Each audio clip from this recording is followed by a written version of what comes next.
Yo, what's going on, Dragon Ballers? Welcome back to another Top Cut breakdown. In today's video, we're talking about the final premiere event of Set 10, the Pro Play Tour webcam tournament for September. Man, Set 10 has been a really crazy format. I think a really iconic format for Dragon Ball Super. I mean, obviously you had the pandemic and how that influenced the format, but I really think that we had a lot of really interesting meta trends. And of course, that actually is also influenced by coronavirus and all that stuff. But maybe I'll do a whole wrap-up video just of the format in general sometime this week. But today, we are going to talk about the Pro Play Tour results for the webcam tournament. Also, the last tournament where Vegex is at full power. So another stamp on that legacy that Set 10 format is leaving on Dragon Ball Super. I'm pretty excited to talk about it. So guys, if you are new here, make sure to subscribe, hit that bell so you don't miss a video. If you want to help the channel out, lots of links down in the description below to do so. Check out the Gemmy app and the Patreon for your one-on-one coaching with yours truly, as well as your crossword competitive articles. Make sure to check out deck protection for your sleeves, deck boxes, binders, all that good stuff. And finally, guys, if you want to buy or pre-order in the cards you see in today's video, make sure to use my link in the description to TCG Player. All that stuff really helps out a lot, guys. I really do appreciate each and every one of you guys that supports the channel in that way.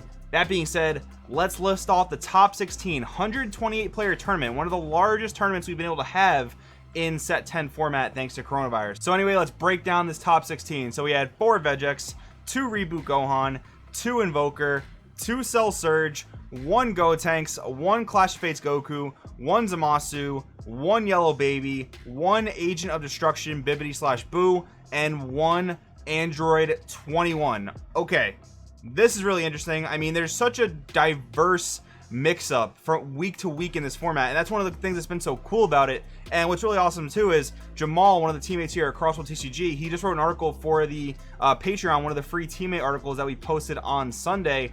He said, you know, in this format, and even in going into Set 11 format, play a deck you are comfortable with. Play a deck that you know very well.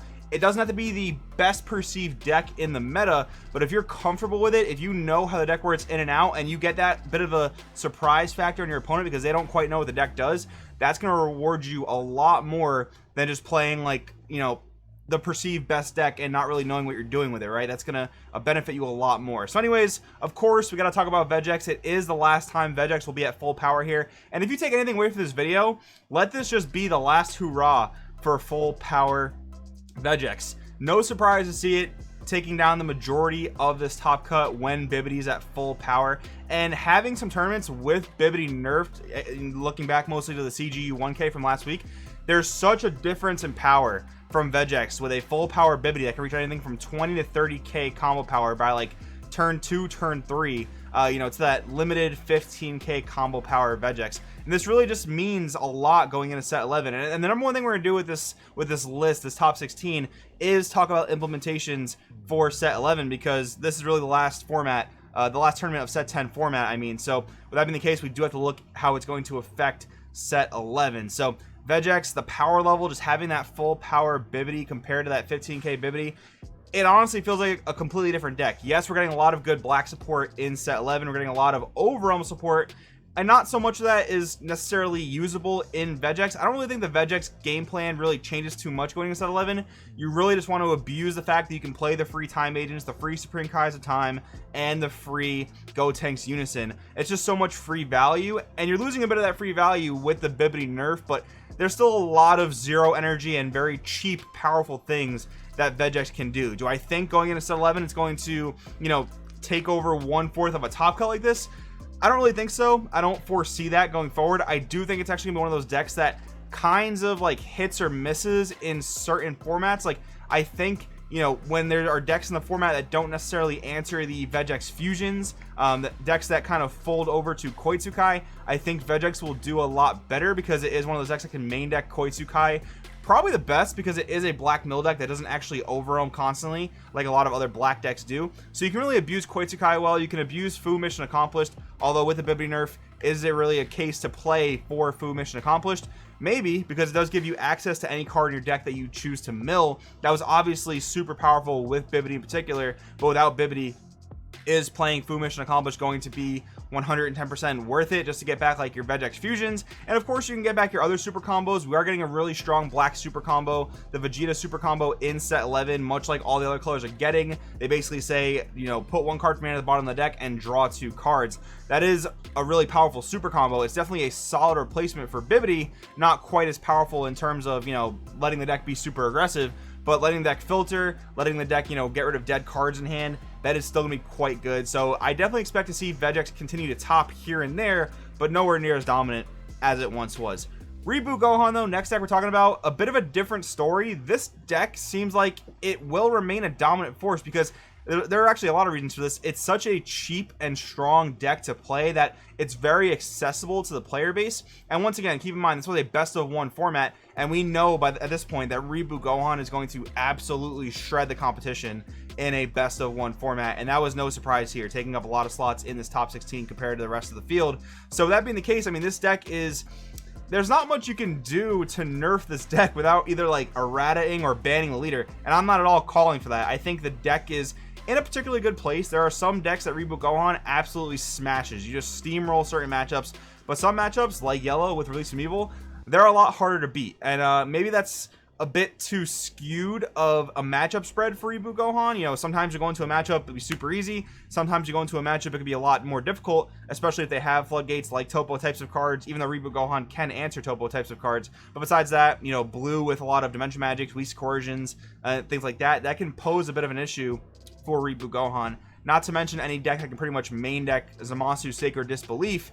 Those can pose issues for Reboot Gohan, but it just seems to be such a strong deck because it's so affordable, because the leader in itself is such a powerhouse.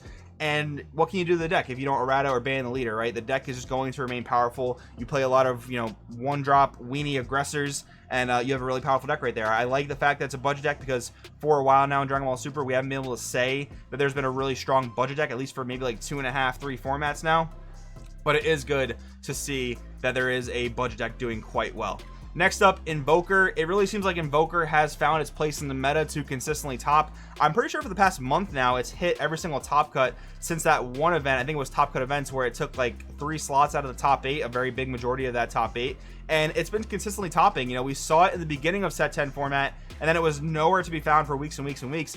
And now it seems like Invoker is back and plans to stay. And I always talk about Invoker in this way. Invoker is at its full power, and it does very unique things that most other decks don't do, and that are hard for certain decks to interact with, aka the burn damage and the victory strike, right? And plus the leader ability to rip answers out of your hand. So when Invoker is in that position where it does very unique things and very powerful things, I think it really just comes down to, can the rest of the format deal with Invoker? Like, I think if you see a lot of aggression, and I think we are going to see that a lot in set 11 with Red Broly, with Dark Broly, a lot of these super aggressive strategies, I think it's going to be a bit tougher for Invoker to play the game when there's a lot more of an aggressive format. Because we've seen set 10, it's been a lot more slow paced. Yeah, there are fast decks like Reboot Gohan. Yes, Vegex is very, very fast, but there's a lot of mid-range and control in this format as well, and Invoker's going to do quite well in that type of environment. We'll see what happens in set 11 though. Next up, Cell Surge, probably the most interesting deck to talk about in this tournament. This is the deck that actually ended up winning the event. Shout out to Brandon. I'm getting his deck profile on the channel for tomorrow, so stay tuned for that. But besides that, hand control. Green is definitely strong, a lot of times stronger than people give it credit for. A lot of people aren't playing green, and yeah, I understand a lot of the cards are quite expensive. Kudos to Bandai though, because we are getting a rebrand reprint. I want to say in March there was a distributor email leaked to the community that shows, I believe we're getting a Punishing Passion rebrand reprint coming in March. But I think green going in set 11 looks incredibly powerful, and green in set 11 gets a little bit more identity in the sense that we're getting Gotenks and Majin Vegeta. These are actual green archetypes, as where in set 10 we're kind of just playing green good cards deck, right? And there's nothing wrong with that. I think that's a really cool way to build a deck. It's very creative, a little bit more creative than, you know, just putting an archetype together that kind of builds itself. But regardless, I do think green good card deck is going to continue to be good going into set 11, but it's going to be cool to see how it meshes with these new green archetypes. They're of course going to play good green cards like Dormant Potential Unleashed, Rebrand Punishing Passion, but to see decks like Clash Goku, like Cell Surge, even maybe Dredge Goku continue to do well with just a good amalgamation of green cards, I think is going to be pretty cool. Gotenks, one of those decks that honestly just hits or misses, and I think in set 11 it's going to be a lot of the same, because Gotenks doesn't offer too much on its own. It's a very powerful leader in the sense that it's very generic.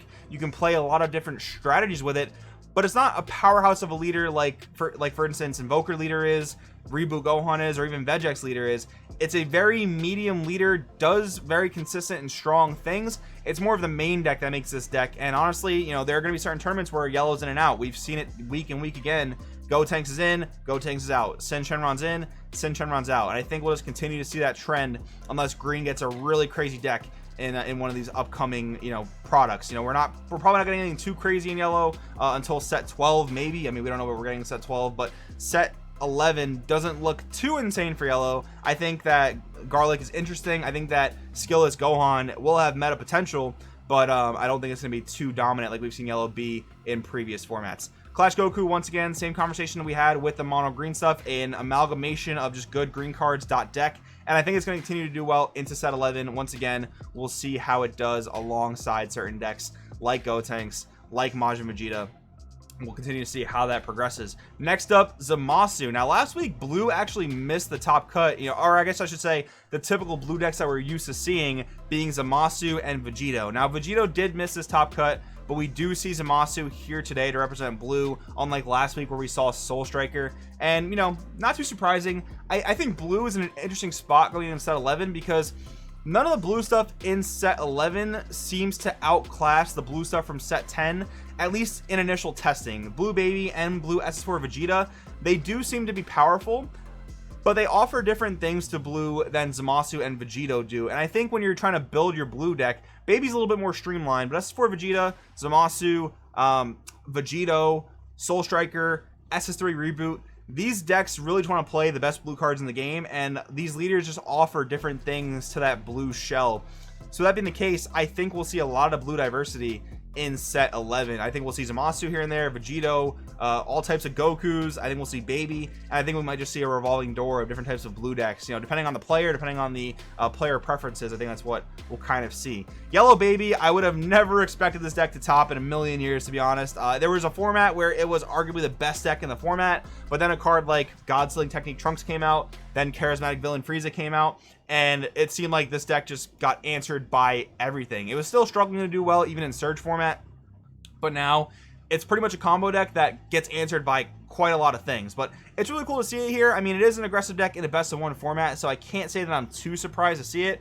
Do I think this is going to be a consistent topper? Not so much, but once again, I do think if you put time and effort into a deck like this where not a lot of people know what it does, and it does something very powerful very quickly, I think you actually will be in for a good spot if you dedicate a lot of time and practice to it. Next up, one AOD Boot. I love to see this deck top. I think it's a very, very cool deck. It's kind of like a Swiss Army knife.